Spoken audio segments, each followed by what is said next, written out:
ومن يطع الله ورسوله فقد فاز فوزا عظيما. اللهم صل على محمد وعلى آل محمد كما صليت على إبراهيم وعلى آل إبراهيم إنك حميد مجيد. اللهم بارك على محمد وعلى آل محمد كما باركت على إبراهيم وعلى آل إبراهيم إنك حميد مجيد. أما بعد فإن خير الكلام كتاب الله وأحسن الهدي هدي محمد صلى الله تعالى عليه وسلم وشر الأمور محدثاتها فإن كل محدثة بدعة وكل بدعة ضلالة وكل ضلالة في النار. أعوذ بالله السميع العليم من الشيطان الرجيم من همزه ونفخه ونفثه. بسم الله الرحمن الرحيم. قال الله تبارك وتعالى في القرآن المجيد والفرقان الحميد: قل يا عبادي الذين أسرفوا على أنفسهم لا تقنطوا من رحمة الله إن الله يغفر الذنوب جميعا إنه هو الغفور الرحيم. رب اشرح لي صدري ويسر لي أمري واحلل عقدة من لساني يفقهوا قولي. سبحانك لا علم لنا إلا ما علمتنا إنك أنت العليم الحكيم.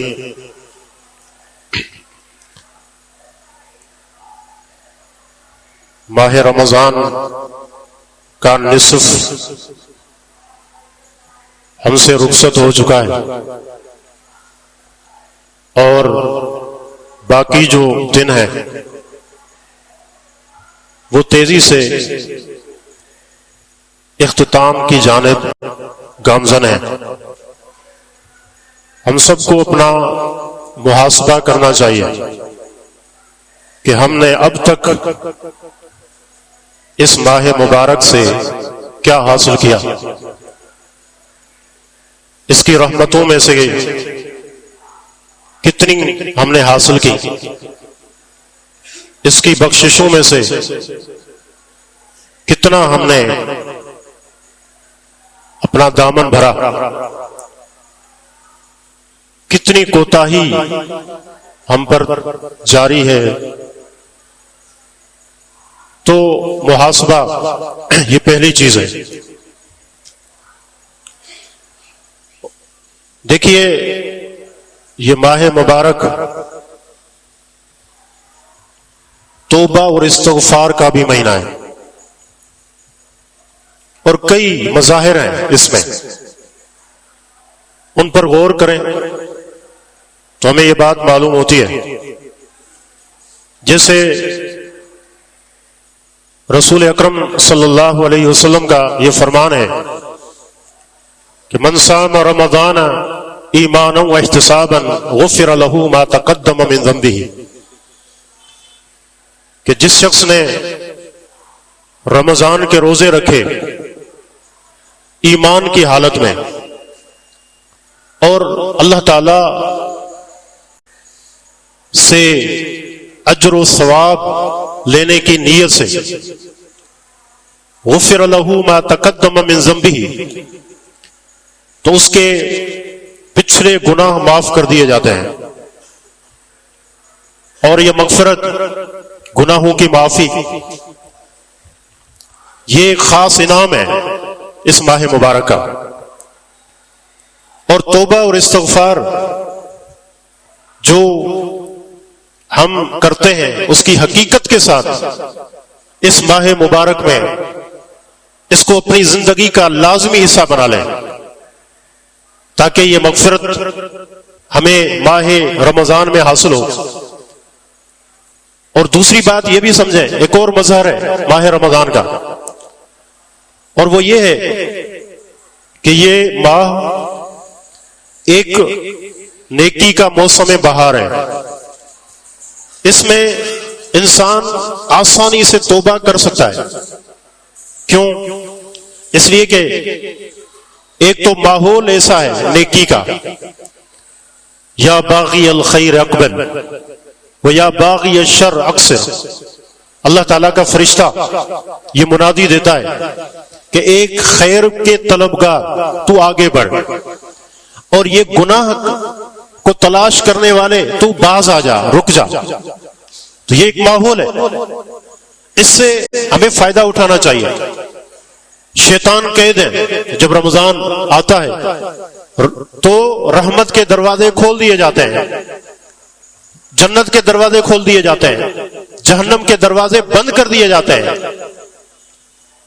اور وصفدت الشیاطین، کہ شیاطین کو پابند سلاسل کر دیا جاتا ہے، ان کو جکڑ دیا جاتا ہے کہ وہ اللہ کے بندوں کو اس طرح سے گمراہ نہ کر سکیں جس طرح سے عام دنوں میں کرتے ہیں۔ تو یہ ماحول بن گیا نیکی کا، اور انسان کا نفس ویسے گناہوں پر ابھارتا ہے، لیکن روزے کی حالت میں یہ نفس بھی نیکی کی طرف مائل ہوتا ہے۔ تو انسان کو چاہیے اس ماحول سے فائدہ اٹھائے اور سچی توبہ اور استغفار کو اپنا شیوا بنا لے۔ اور اسی طرح جو آخری عشرہ آئے گا اس میں دیکھیں ام المومنین عائشہ رضی اللہ تعالی عنہا کا یہ سوال تھا اللہ کے نبی صلی اللہ علیہ وسلم سے کہ میں اگر لیلۃ القدر کو پالوں تو پھر کون سی دعا پڑھوں؟ آپ نے ان کو یہ نہیں کہا کہ دنیا کے خزانے مانگنا، آپ نے ان کو کیا بتایا؟ فرمایا کہ یہ دعا پڑھو، اللہم انک عفو تحب العفو فاعف عنی، کہ اللہ تو بہت زیادہ معاف کرنے والا ہے اور معافی کو پسند کرتا ہے، مجھے بھی معاف کر دے، میری بھی مغفرت کر دے، مجھے بھی گناہوں سے پاک صاف کر لے۔ یہ لیلۃ القدر کی عظیم دعا ہے جو اللہ کے نبی صلی اللہ علیہ وسلم نے ہمیں سکھائی۔ تو یہ ماہ مبارک، اس میں سچی توبہ کرنی چاہیے اور اپنی زندگی آگے جو رمضان کے بعد آئے گی اس کے مطابق پھر گزاریں۔ یہ پھر ماہ مبارک کا وہ فائدہ ہے، یہ وہ انعام ہے جو ہمیں حاصل ہوتا ہے۔ یہ توبہ کا بیج بونے کا موسم ہے اور تیزی سے اس کے پھل حاصل ہوتے ہیں۔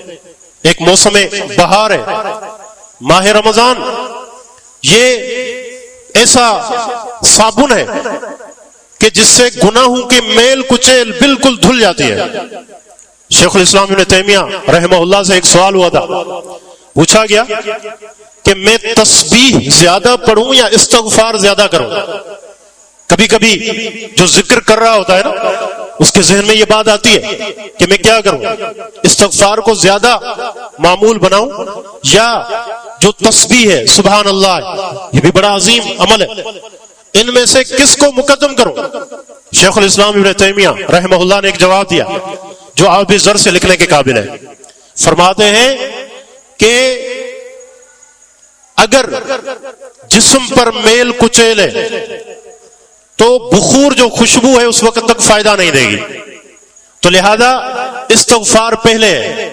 استغفار کی مثال صابن کی طرح ہے جو آپ کے میل کچیل کو جو گناہوں کی صورت میں ہے یہ ان کو صاف کر دیتا ہے۔ اس کے بعد استغفار کریں، دیگر اذکار کریں، کیونکہ اب آپ وہاں پر ہیں، آپ کا جسم جو ہے صاف ہے، لباس پاک ہے، اب آپ بخور خوشبو لگائیں تو اب اس کا صحیح مقصد آپ کو حاصل ہوگا۔ تو یہ استغفار کی حقیقت ہے۔ اور ہم سب خطا کار ہیں، ہم سب گناہ گار ہیں، ہم سے گناہیں ہوتی ہیں۔ حدیث قدسی ہے یا عبادی انکم تخطئون باللیل والنہار وانا اغفر الذنوب جميعا فاستغفرونی اغفر لکم، اے میرے بندو تم دن اور رات میں گناہ کرتے ہو، کوئی گھڑی ایسی نہیں ہے، کوئی لمحہ ایسا نہیں ہے کہ جس میں ہم گناہ نہ کرتے ہوں، لیکن رب کتنا مہربان ہے، فرمایا کہ انا اغفر الذنوب جميعا، میں سارے کے سارے گناہ معاف کر دیتا ہوں، فاستغفرونی اغفر لکم، میرے بندو مجھ سے استغفار کرو، مجھ سے معافی مانگو، میں تمہیں معاف کر لوں گا۔ تو یہ اللہ کی رحمت ہے، یہ اس کے مظاہر ہیں۔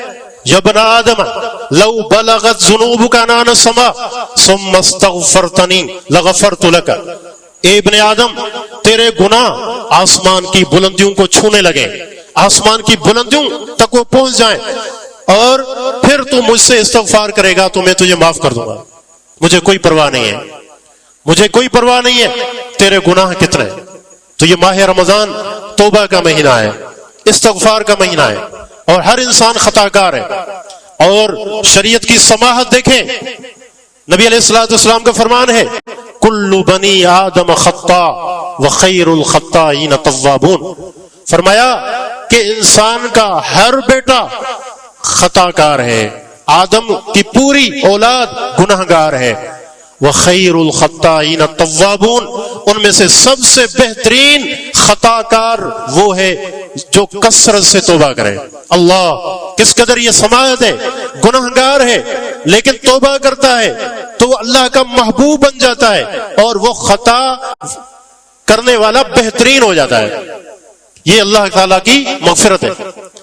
یہ علماء ذکر کرتے ہیں کہ بسا اوقات ایک شخص گناہ کرنے سے پہلے جب گناہ اس نے نہیں کیا ہوتا وہ اللہ کا اتنا محبوب نہیں ہوتا کہ گناہ کرنے کے بعد وہ ہو جاتا ہے۔ اس کی وجہ کیا ہے؟ اس کی وجہ یہ ہے کہ اس گناہ کرنے کے بعد اس کو جو ندامت ہوتی ہے اور جو حیا آتی ہے اور جو استغفار کرتا ہے اللہ سے، اتنی سچی توبہ کرتا ہے کہ گناہ سے پہلے جو اس کا معاملہ تھا اس توبہ کے نتیجے میں جو گناہ کے بعد اس نے کی، اللہ کے ہاں وہ اس سے زیادہ محبوب بن جاتا ہے۔ یہ بڑی سماحتیں ہیں، بڑی تسلیاں ہیں ہم گناہ گاروں کے لیے۔ دیکھیے گناہ ہم سب کرتے ہیں، لیکن توبہ میں کیا چیز رکاوٹ ہے؟ ایک چیز ہے، وہ ہے کہ گناہ کا ہم بوجھ محسوس نہیں کرتے۔ یہ وجہ ہے کہ ہم توبہ نہیں کر پاتے، ورنہ حقیقت کیا ہے؟ گناہ کا ایک بوجھ ہے، ایک وزن ہے۔ اگر کسی کے اوپر وزن لاد دیا جائے تو وہ سکون سے نہیں رہے گا جب تک اس بوجھ کو اتار کے نہیں رکھ دیتا۔ یہی مثال گناہوں کی ہے، یہی مثال گناہوں کی ہے۔ عبداللہ ابن مسعود رضی اللہ تعالی عنہ کا یہ قول ہے صحیح بخاری میں، انہوں نے بہترین مثال کے ساتھ اس چیز کو واضح کیا۔ فرماتے ہیں کہ ان المؤمن یرا ذنوبہ کأنہ قاعد تحت جبل یخاف ان یقع علیہ، فرمایا کہ جو مومن ہے گناہ کو ایسے محسوس کرتا ہے جیسے اس کے سر کے اوپر کوئی پہاڑ آ گیا ہے، اور وہ ہر وقت ڈر رہا ہے کہ کہیں یہ پہاڑ اس کے اوپر گر نہ جائے اور وہ اس کو اپنے وزن تلے پیس کے نہ رکھ دے۔ یہ اس کی کیفیت ہوتی ہے گناہ کرنے کے بعد۔ اور فرمایا وَأَنَّ الْفَاجِرَ يَرَى ذُنُوبَهُ كَذُبَابٍ مَرَّ عَلَىٰ أَنفِهِ فَقَالَ بِهِ هَكَذَا، فرمایا کہ جو فاسق اور فاجر ہے اس کی مثال کہ وہ گناہ کرنے کے بعد اس کو اتنا معمولی خیال کرتا ہے، اتنا اس کو ہلکا سمجھتا ہے، جیسے کسی کی ناک پر کوئی مکھی بیٹھ جائے تو وہ ایک اشارے سے اس کو اڑا دیتا ہے اور وہ بھول جاتا ہے کہ یہ مکھی اس کے ناک پر بیٹھی بھی تھی، یہ اتنا اس کو ہلکا لیتا ہے۔ یہ فرق ہے۔ تو گناہ کا بوجھ ہے، گناہ کا وزن ہے۔ آج معاشرے میں ہم دیکھیں لوگ شرک میں پڑے ہوئے ہیں، ان کو کوئی احساس تک بھی نہیں ہے کہ ہم کتنے بڑے خسارے میں ہیں، دنیا بھی ہماری برباد ہے، آخرت میں بھی ہمیشہ کی جہنم ہے، بدعات میں پڑے ہوئے ہیں، سنت سے دور ہیں اور اس پر مصر ہیں اور توبہ کرنے کے لیے تیار نہیں ہے۔ یہ احساس تک ختم ہو گیا ہے کہ یہ ہم غلط کر رہے ہیں۔ اور اسی طرح دیگر گناہ ہیں جن کو ہم بالکل ہلکا لیتے ہیں، معمولی لیتے ہیں، ہماری روزمرہ کی روٹین میں وہ شامل ہو چکے ہیں۔ یہ بہت خطرناک سوچ ہے، یہ بہت خطرناک فکر ہے۔ اب گناہ کا بوجھ جب انسان نہیں محسوس کرتا تو وہ کبھی بھی اس سے توبہ نہیں کر پاتا۔ سیدنا انس رضی اللہ تعالی عنہ فرماتے ہیں کہ انکم لتعملون اعمالا ہی ادق فی اعینکم من الشعر ان کنا لنعدها علی عہد النبی صلی اللہ علیہ وسلم من الموبقات، لوگوں میں دیکھتا ہوں کہ تم ایسے اعمال کرتے ہو، وہ اعمال تمہاری نگاہ میں فرمایا کہ بال سے بھی معمولی ہیں، تم ان کو بال جتنا بھی وزن نہیں دیتے، اور ہم صحابہ نبی صلی اللہ علیہ وسلم کے زمانے میں ان گناہوں کو تباہ اور برباد کر دینے والے گناہ سمجھا کرتے تھے۔ یہ صحابی بیان کر رہے ہیں، اللہ کے نبی صلی اللہ علیہ وسلم کے صحابی زندہ ہیں، آخری وقت ہے، سیدنا انس رضی اللہ عنہ نے طویل عمر پائی اللہ کے نبی صلی اللہ علیہ وسلم کی دعا کی برکت سے، تو 100 سال سے زیادہ ان کی عمر تھی۔ وہ بہت اچھا وہ زمانہ تھا، بڑے بڑے گناہ جو آج ہمارے زمانے میں موجود ہیں یا تو وہ ناپے تھے یا بالکل بہت کم تھے، اور سیدنا انس اس زمانے میں یہ بات کر رہے ہیں۔ اگر ہمارے زمانے کو وہ دیکھ لیتے تو وہ کیا کہتے ہیں؟ تو دیکھیے گناہوں کا وزن، گناہوں کا بوجھ، اس کو محسوس کریں۔ اور امام نووی رحمہ اللہ شرح نووی میں ذکر کرتے ہیں کہ علماء کا اتفاق ہے ہر گناہ سے فوراً توبہ کرنا واجب ہے، چاہے وہ گناہ چھوٹا ہو یا بڑا ہو، کوئی بھی ہو، گناہ سے توبہ کرنا واجب ہے۔ اور مومن کا یہی معاملہ ہے کہ وہ گناہ کرنے کے بعد فوراً توبہ کرتا ہے۔ تو انسان ہونے کے ناطے ہم سے گناہ ہو سکتے ہیں، لیکن اصل یہ ہے کہ ہم استغفار کریں، اللہ تعالیٰ سے معافی طلب کریں۔ دیکھیے استغفار، توبہ ہر گناہ سے دنیا میں ممکن ہے۔ دنیا میں اللہ رب العزت نے یہود و نصارہ کا ذکر کیا، ان کے کتنے بڑے جرائم ہیں، اللہ کا بیٹا بناتے ہیں، اور اسی طرح عیسائی اللہ کے لیے بیوی بعض کے نزدیک وہ اس کو ثابت کرتے ہیں۔ کتنا بڑا گناہ ہے اس سے کہ اللہ تعالیٰ نے ایک جگہ ارشاد فرمایا تکاد السماوات یتفطرن منہ، قریب ہے کہ یہ بات اتنی کبھی ہے، اتنی بری ہے، اللہ کے لیے بیٹا ہے، رحمان کی اولاد ہے، یہ آسمان پھٹ پڑے، یہ زمین شک ہو جائے، اور یہ پہاڑ ریزہ ریزہ ہو جائیں۔ اور انہی لوگوں کو اللہ نے پھر توبہ کی بھی دعوت دی، جن کی اتنی بڑی بات ہے۔ کیا فرمایا؟ افلا یتوبون الی اللہ ویستغفرونہ، یہ لوگ اللہ کی طرف توبہ کیوں نہیں کرتے، استغفار کیوں نہیں کرتے؟ اتنا بڑا جرم جن کا ہے، آسمان پھٹ جائے، زمین شک ہو جائے، پہاڑ ریزہ ریزہ ہو جائے، ان کی توبہ بھی اللہ قبول کر سکتا ہے۔ تو ہم تو مسلمان ہیں، ہم تو مومن ہیں، ہم تو اللہ کے نبی صلی اللہ علیہ وسلم کی امت ہے، تو ہمیں بھی چاہیے کہ ہم توبہ کو اپنا شعار بنائیں، توبہ کو اپنا شعار بنائیں، اور اللہ تعالی ہر گناہ کو معاف کر دیتا ہے۔ اللہ رب العزت کا قرآن کریم میں ارشاد ہے قل یا عبادی الذین اسرفوا علی انفسہم لا تقنطوا من رحمت اللہ ان اللہ یغفر الذنوب جميعا، فرمایا کہہ دیجئے اے میرے بندو، میرے ان بندوں کو کہہ دیجئے اسرفوا علی انفسہم، جنہوں نے اپنی جانوں پر ظلم کیا۔ ظلم سے مراد یہاں کیا ہے؟ گناہ ہے، ہر طرح کے گناہ۔ سب سے بڑا جو ظلم ہے وہ شرک ہے، وہ بھی اس میں داخل ہے، اس میں گناہ بھی داخل ہے، کبیرہ گناہ بھی داخل ہے، صغیرہ گناہ بھی داخل ہے، ہر طرح کی معصیت ہے۔ فرمایا کہ میرے ان بندوں کو کہہ دو جنہوں نے اپنی جانوں پر ظلم کیا ہے، گناہ کر کے، لا تقنطوا من رحمت اللہ، اللہ کی رحمت سے کبھی مایوس نہ ہو، اللہ کی رحمت سے کبھی مایوس نہ ہو۔ کیوں؟ ان اللہ یغفر الذنوب جميعا، اس لیے کہ اللہ سارے گناہ معاف کر دیتا ہے، انہ هو الغفور الرحیم، اس لیے کہ بے شک وہی بہت زیادہ معاف کرنے والا ہے، رحم کرنے والا ہے۔ اب دیکھیں اللہ سبحانہ و تعالی نے یہاں جب یہ ہمیں دعوت دی کہ توبہ کرو، مایوس نہ ہو اللہ کی رحمت سے، اس کے بعد جو صفات ذکر کی جس پر یہ آیت مکمل ہوئی وہ کیا ہے؟ غفور اور رحیم۔ غفور اور رحیم، غفور کا مطلب کیا ہے؟ غفور عربی زبان کا لفظ ہے، غفر سے نکلا ہے، جس کا معنی ہے کہ جو گناہوں پر پردہ رکھتا ہے، چھپا دیتا ہے۔ کتنی بڑی بات ہے کہ جو گناہوں کو چھپا دے، ظاہر نہ ہونے دے، کہ میرا یہ بندہ رسوا نہ ہو جائے، اس نے توبہ کی ہے تو اللہ اس پر پردہ رکھتا ہے۔ کتنی بڑی بات ہے، اللہ کی مغفرت کتنی مختلف ہے۔ اللہ تعالیٰ معاف کرتا ہے اور پردہ رکھنے کے بعد پھر ایسے نہیں کہ اس نے اب تو نافرمانی کی ہے، ٹھیک ہے میں نے معاف کر دیا۔ جیسے ہمارے ہاں کہا جاتا ہے، لوگ آپس میں لڑتے ہیں، ان کے اختلاف ہوتے ہیں، اس کے بعد کہتے ہیں پہلے تو معاف کرنے کے لیے تیار نہیں ہوتے، جب معاف کرتے ہیں تو کیا کرتے ہیں، ٹھیک ہے میں نے معاف کر دیا لیکن آئندہ مجھے اپنا چہرہ مت دکھانا۔ لیکن اللہ دیکھیں فرمایا کہ غفور ہے وہ، تمہارے گناہوں پر پردہ رکھنے کے بعد تم پر رحم بھی کرے گا، تم پر رحم بھی کرے گا۔ اب یہ آیت اس کا ایک سبب نزول ہے۔ ابن عباس رضی اللہ عنہما فرماتے ہیں کہ کفار مکہ میں سے کچھ لوگ ایسے تھے جنہوں نے شرک کیے، جنہوں نے ڈاکے ڈالے اور جنہوں نے بدکاریاں کی۔ اللہ کے نبی صلی اللہ علیہ وسلم کے پاس یہ پیغام بھجوایا کہ آپ کی دعوت بہت اچھی ہے لیکن ہم تو اتنے بڑے گناہ گار ہیں، کیا ہمارے لیے بھی کوئی معافی ہے؟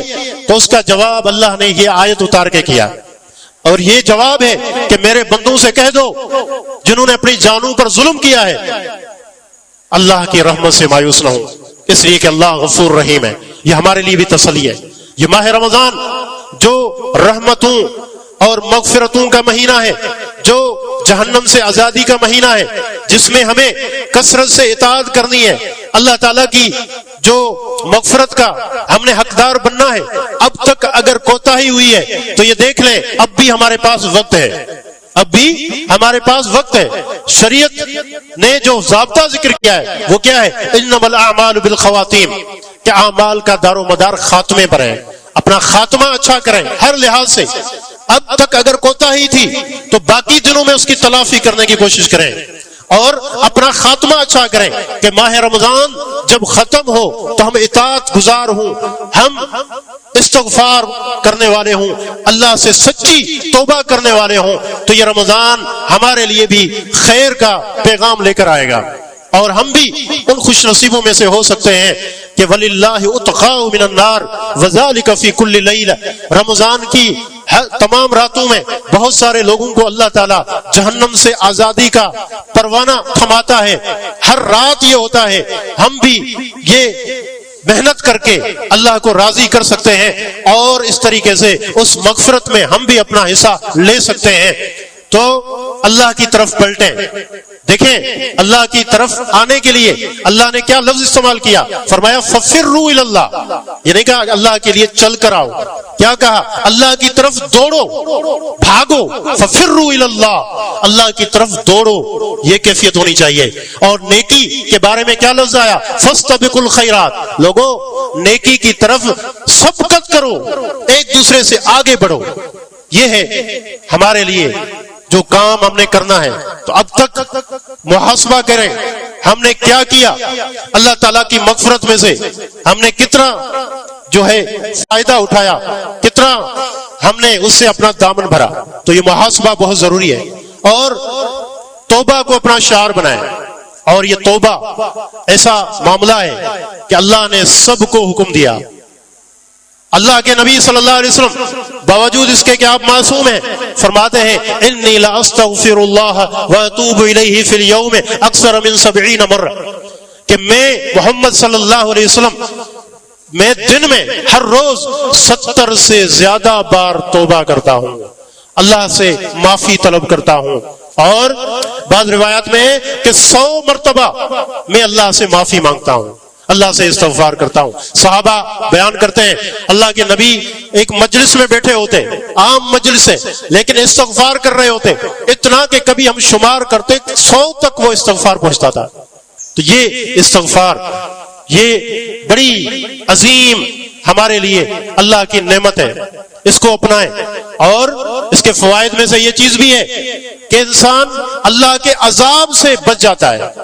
دو چیزیں اللہ تعالیٰ نے ذکر کی ہیں کہ جو اللہ کے عذاب کو ٹالتی ہیں، جو اللہ کے عذاب کو ٹالتی ہیں، ان میں سے ایک چیز تھی وَمَا كَانَ اللَّهُ لِيُعَذِّبَهُمْ وَأَنْتَ فِيهِمْ، اے اللہ کے نبی جب تک آپ ان لوگوں میں موجود ہیں اللہ ان کو عذاب نہیں دے گا۔ پیارے پیغمبر صلی اللہ علیہ وسلم کا وجود آپ کی مبارک شخصیت، آپ جب تک تھے تو آپ عصمت تھے، آپ کی وجہ سے اللہ عذاب نہیں دے گا۔ مفسرین ذکر کرتے ہیں یہ پہلی چیز تھی جو اللہ نے اپنے پاس اٹھا لی۔ اللہ کے نبی اب ذات کے اعتبار سے ہمارے درمیان نہیں ہے، لیکن ایک اور چیز ہمارے پاس موجود ہے، وَمَا كَانَ اللَّهُ مُعَذِّبَهُمْ وَهُمْ يَسْتَغْفِرُونَ، فرمایا کہ اللہ ان کو عذاب نہیں دے گا جب تک یہ استغفار کرتے رہیں گے، اللہ سے معافی طلب کرتے رہیں گے، اللہ ان کو عذاب نہیں دے گا۔ تو اللہ کے عذاب سے بچنے کا یہ نسخہ ہے استغفار۔ تو استغفار کو لازم کر دیں اپنے اوپر، اور استغفار کو کثرت سے ہمیں کرنا چاہیے۔ پیارے پیغمبر محمد رسول اللہ صلی اللہ علیہ وسلم نے مختلف قسم کے استغفار ہمارے لیے ذکر کیے ہیں، ہم ان کو پڑھیں، یا عمومی طور پر استغفر اللہ واتوب الیہ اس کلمے کو کثرت سے پڑھیں۔ ایک دعا ہے صبح شام کے اذکار میں بھی ہم اس کو پڑھتے ہیں، جس کو سید الاستغفار کہا جاتا ہے، سید الاستغفار۔ یہ بڑا عظیم استغفار ہے، بڑے عظیم الفاظ ہیں، اور اس کے الفاظ دیکھیں، سید الاستغفار، اس کی فضیلت سنیں۔ فضیلت کیا ہے؟ پیارے پیغمبر صلی اللہ علیہ وسلم فرماتے ہیں کہ جو شخص ان کو شام کے وقت پڑھ لے یقین کے ساتھ، رات میں اگر اس کی موت ہو جاتی ہے تو وہ جنت میں داخل ہوگا، اور صبح کے وقت جو ان کو پڑھتا ہے یقین کے ساتھ پڑھتا ہے اور دن میں اس کی وفات ہوتی ہے تو وہ جنت میں داخل ہوگا۔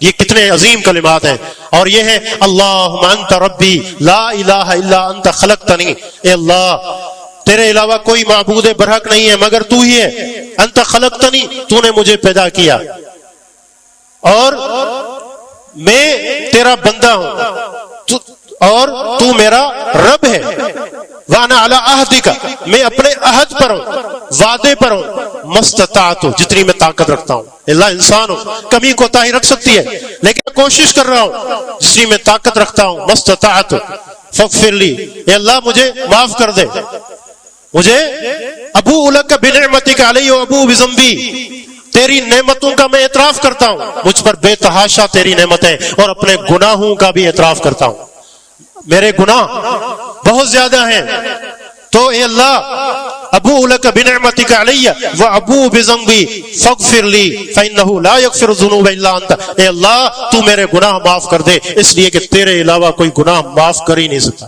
یہ ہے سید الاستغفار، اس کی فضیلت آپ نے سنی، اس کو صبح شام کے اذکار میں ضرور پڑھنا چاہیے۔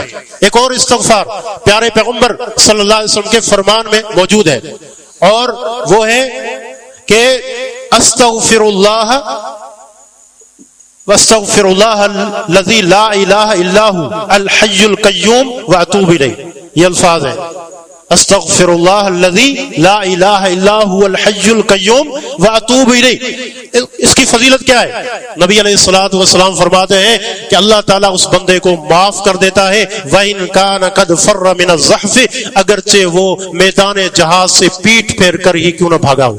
یہ کتنا بڑا گناہ ہے، 7 تباہ کن جو گناہ ہے نا، ان میں سے ایک گناہ یہ بھی ہے وَتَوَلِّي يَوْمَ الزَّحْفِ، وَتَوَلِّي يَوْمَ الزَّحْفِ، کہ جو دشمن سے مقابلہ ہو رہا تھا پیٹ پھیر کر بھاگ جائے، یہ کبیرہ گناہوں میں سے ہے۔ لیکن پیارے پیغمبر صلی اللہ علیہ وسلم فرماتے استغفار کے یہ کلمات جو پڑھ لے تو اللہ اس کے گناہ معاف کر دے گا، چاہے وہ میدان قتال سے ہی کیوں نہ بھاگا ہو۔ تو کتنی تاثیر ہے ان کلمات کی، تو ان کو کثرت سے ہمیں پڑھنا چاہیے۔ اب ذرا دیکھیں ایک اور نقطے کی طرف آتے ہیں، یہ توبہ اور استغفار، ہم سب اس کو کثرت سے سنتے ہیں، اپنے طور پر ہم کرتے بھی ہیں، لیکن اس کی حقیقت پر غور کریں، یہ ہے کیا، تاکہ سچی توبہ ہم کرنے والے بن جائیں۔ اور ہمیں جو حکم ہے وہ کیا ہے؟ ایک تو یہ کہ توبوا الی اللہ جمیعا ایھا المؤمنون لعلکم تفلحون، اے مومنو سارے کے سارے توبہ کرو تاکہ تم کامیاب ہو جاؤ۔ تو سب کو حکم ہے استغفار کا، اور کیسا استغفار، کیسی توبہ، یہ بھی اللہ تعالیٰ نے قرآن کریم میں ذکر کر دی۔ فرمایا یا ایھا الذین آمنوا توبوا الی اللہ توبۃ نصوحا، اے ایمان والو توبہ کرو اللہ کی طرف، توبۃ نصوحا، سچی توبہ کرو۔ الفاظ پر غور کریں، صرف یہ نہیں کہا توبہ کرو، بلکہ لفظ کیا ہے؟ توبۃ نصوحا، سچی توبہ کرو، سچی۔ اس کا مطلب کیا ہوا کہ کچھ ایسی بھی توبہ ہوتی ہے جو کہنے کو تو توبہ ہے لیکن وہ سچی نہیں ہوتی، اسی لیے اس کے ساتھ یہ کہہ ذکر کی، ورنہ توبہ کہنا کافی تھا، تو سچی توبہ کرو۔